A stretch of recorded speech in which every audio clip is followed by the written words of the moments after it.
우리의 생명이신 살아계신 하나님 아버지, 우리를 변함없이 신실하게 사랑하시고 우리를 끝까지 품어주시고 사랑하신 은혜를 감사합니다. 주님의 그 선하시고 주님의 그 영원하신 사랑은 끝이 없습니다. 주님 감사합니다. 날마다 신실하게 우리와 말씀과 성령으로 동행해 주시고 우리를 의의 길로 생명의 길로 영광에서 영광으로 은혜 위에 은혜로 이끌어 주심을 아버지 감사합니다. 주님, 우리를 아버지의 특별한 보물, 특별한 소유로 삼으시고 우리를 모든 만물 위에 뛰어나게 하셔서 하나님 왕국을 대표하고 하나님의 선하심을 드러내는 하나님의 선하심의 트로피가 되게 하셔서 감사합니다. 오늘도 말씀으로 우리를 붙들어 주심을 감사합니다. 성령님 환영합니다. 성령님 사랑합니다. 예수님의 이름으로 기도합니다. 아멘. 12월 26일 월요일 말씀을 실제 같이 확인하겠습니다. 제목 읽겠습니다. 우리의 참된 목적, 우리가 살아가는 추구하는 목적이 뭐냐 하는 거죠. 우리는 무엇을 위해 사느냐, 우리를 뜨겁게 하는 살아가게 만드는 이유가 원인이 뭐냐 하는 걸 생각해 보라고 말씀하십니다. 마가복음 8장 36절 말씀입니다. 사람이 온 천하를 얻고도 자기 목숨을 잃으면 무엇이 유익하리요. 예를 들면 얼마 전에 축구 월드컵 경기가 끝났습니다. 우승한 팀은 정말 온 천하를 얻은 것처럼 그렇게 기뻐했겠죠. 그렇지만 또 4년 후에는 어느 팀이 그 자리를 차지할지 모릅니다. 그 기쁨은 잠깐일 뿐입니다. 다시 일상으로 돌아가야 되는 거죠. 목숨을 잃는다면 목숨보다 더 소중한 건 없죠. 그러나 이 땅에서 이 목숨보다 더 소중한 건 영원한 생명, 하나님의 생명, 하나님의 왕국 우리가 받아 누리는 것이죠. 내용 같이 확인해 가겠습니다. 오늘의 본문 구절을 잠잠히 곰곰이 생각해 볼 만한 중요한 내용입니다. 그 누구도 예수님 없이는 참으로 세상을 얻을 수 없습니다. 왜냐하면 세상이 예수님께 속했기 때문입니다. 예수님께서 세상을 소유하고 계십니다. 오늘날 당신이 어떤 부동산을 소유하고 있을지라도 수년 전 그 부동산은 다른 사람의 소유였습니다.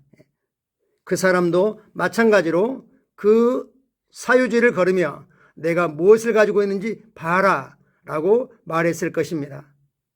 저는 사람들에게 지금 당시 제국을 다스렸던 이집트 파라오와 유럽 황제들은 어디에 있습니까?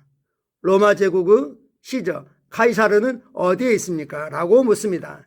그들은 오래전에 이 세상을 떠났습니다. 그들은 당시 세상을 제패하고 자신이 영원히 그 땅을 지배할 거라고 생각했지만 얼마 지나지 않아 세상을 떠났고 그 자리는 다른 사람이 차지했습니다.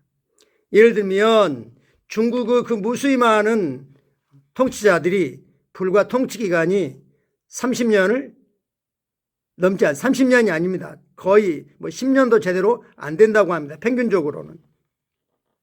우리나라 이 마지막 왕조인 조선이 좀 500년 가까이 됐지만 중국은 아주 짧습니다.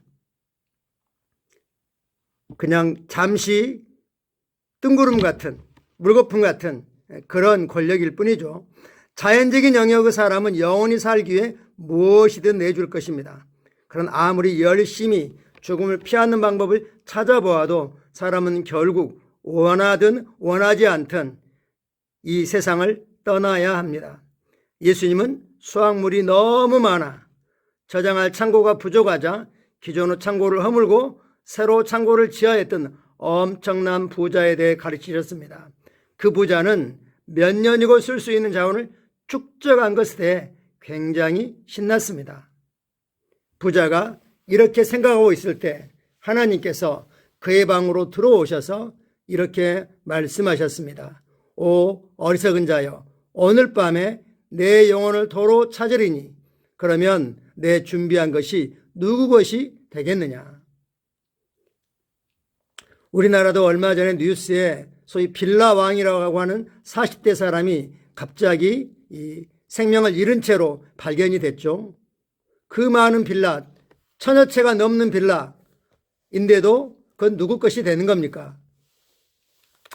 누가복음 12장 20절 그 다음 절에 그래서 말씀하십니다.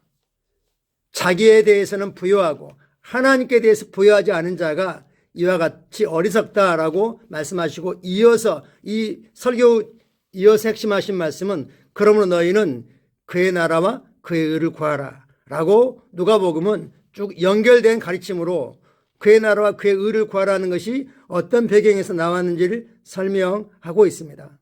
우리는 결코 돈을 충실한 종으로 부리지 주인으로 모시지 않습니다. 돈은 잔혹한 그런 지배자입니다.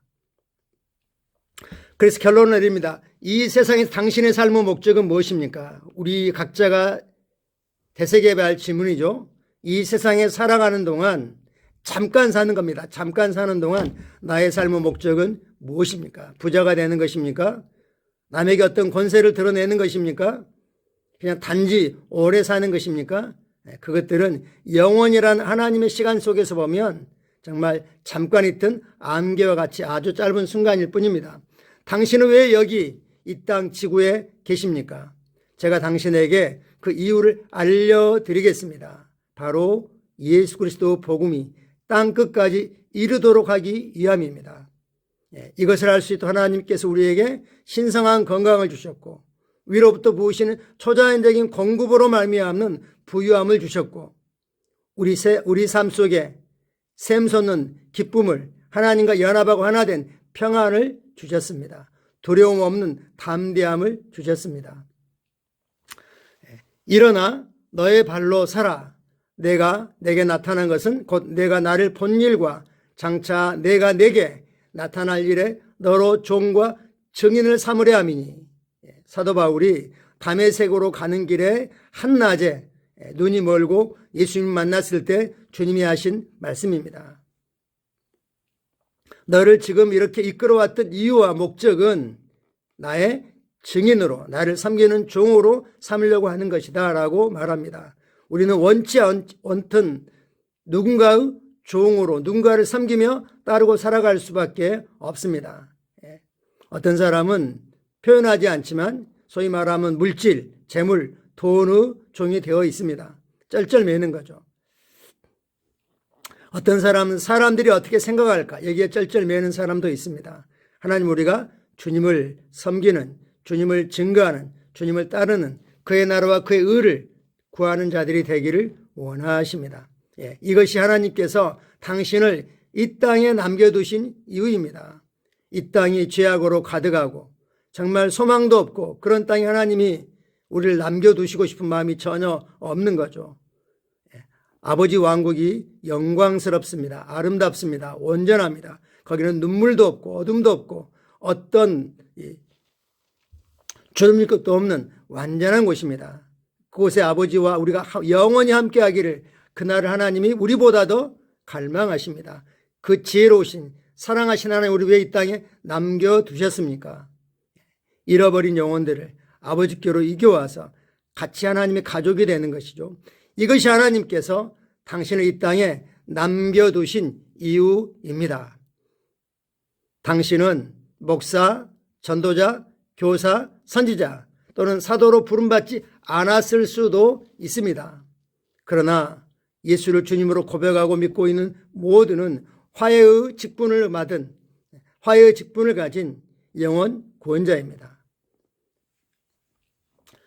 영혼 구원자로 구원받았다는 우리가 인식하고 살아갈 때 하나님께서 온 천하에 속한 필요한 모든 것들을 더해 주신다고 성경은 우리에게 말씀하고 계십니다. 할렐루야. 참고 성경 구절 같이 보겠습니다. 고린도후서 5장 19절 말씀입니다. 곧 하나님께서 그리스도 안에 계시사 세상을 자기와 화목하게 하시며 그들의 죄를 그들에게 돌리지 아니하시고 화목하게 하는 말씀을 우리에게 부탁하셨느니라. 18절 앞부분에서는 그렇게 말하죠. 그런즉 누구든지 그리스도 안에 새로운 피조물이라 그렇게 말하죠. 모든 것이 하나님께로 나나니, 새로운 피조물은 모든 것은 하나님께로부터 났습니다. 그러므로 하나님께로 나지 않은 어떤 것, 질병, 그것이 뭐라고 이름 부르든 간에 아토피든 뭐 피부병이든 가려움이든 그건 하나님께로 온 게 아닙니다. 즉 내게 나의 것이 아니라는 것입니다. 내 것 아닌 것을 우리가 가지고 있을 필요가 없습니다. 그 계시가 일어나기를 축복합니다. 빛 하나님께로 온 게 아닙니다. 빛 가지고 있을 필요가 없습니다. 이 계시만 명확히 일어나면 어느 순간 빛이 초자연적으로 사라져 있을 것입니다. 할렐루야. 하나님은 세상의 죄를 세상에게 책임 묻지 않으십니다. 예수님이 죄에 대한 값을 지불하고 책임을 지시고 완전하게 해결하셨습니다. 우리는 그 메시지를 전하는 자들입니다. 전도 12장 말씀입니다. 솔로몬이 모든 것이 헛되다, 해 아래에 있는 모든 것이 헛되다고 하면서 결국 이를 결국을 다 들었으니, 헛되고 헛되다고 하는 것은 결론이 뭐냐? 그러므로 하나님을 경외하고 그의 명령들, 말씀들을 지킬지어다. 우리에게는 그 말씀을 따라 행할지어다. 이것이 모든 사람의 본분이니라. 하나님을 경외하고 말씀을 행하며 살아가는 것이 우리의 본분이니라. 하나님은 모든 행위와 모든 은밀한 일에 선악간에 심판하시리라. 아멘. 오늘 3장 1절 2절입니다. 그러므로 너희가 그리스도와 함께 다시 살리심을 받았으면 위의 것을 찾으라. 위의 것을 추구하라. 거기는 그리스도께서 하나님 우편에 앉아 계시느니라. 위의 것을 생각하고 땅의 것을 생각하지 말라. 아멘. 우리는 죽었다가 그리스도와 함께 죽었다가 다시 살리심을 받은 자입니다. 우리 이 땅에 살고 있지만 이 땅에 속하지 않습니다. 한 해를 돌아보면서 우리가 왜 무엇을 위해서 어떻게 살아가야 되는지를 되새기는 좋은 하루가 될 수 있습니다. 감사합니다. 같이 고백하시죠. 나는 하나님의 대사이자 예수 그리스도 복음의 증인입니다. 나는 이 땅의 영혼들을 구원하기 위해 하늘 왕국에서 보내졌습니다. 내 마음은 일상의 반복이 아닌 신성한 목적에 고정되어 있습니다. 나의 매일의 열정은 이 땅과 사람들의 심령에 하나님의 왕국을 세우는 것입니다. 그리고 나는 이것을 성령의 능력으로 합니다. 할렐루야. 성령은 알기 위해 타고 성령은 능력으로 하기 때문에 영혼을 구원하기 위해서 복음을 전하기 위해서 고군분투하지 않는다는 것입니다. 할렐루야. 없어지지 않을 영원한 것을 위해서 없어질 것을 포기하는 것은 결코 어리석은 짓이 아닙니다. 우리는 하나님의 지혜를 가지고 있는 자이고 오늘도 하나님의 지혜로 오늘 우리의 삶을 다스려 나갑니다. 감사합니다. 사랑하고 축복합니다.